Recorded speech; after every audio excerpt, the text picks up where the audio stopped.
Allah'ın affedici olduğu ifadesinin bilerek veya bilmeyerek Allah'a iftira niteliğinde olduğunu düşünüyorum. Neden böyle düşünüyorum? Allah adaletli olandır. Allah adil olandır. Allah adaletle hükmedendir. Allah adaletle hükmedilmesini emredendir. Allah adaletin tecelli etmesini murad edendir. Adalet ise herkesin hak ettiğini almasıdır.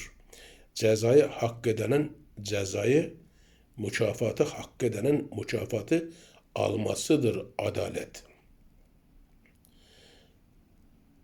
Allah'ın affedici olduğu ifadesi aynı zamanda da Allah'ın adaletin tecelli etmesini engelleyeceği, adaletin tecelli etmesine izin vermeyeceği ifade edilmiş olur ki, işte bunun da Allah'a iftira niteliğinde olduğunu düşünüyorum.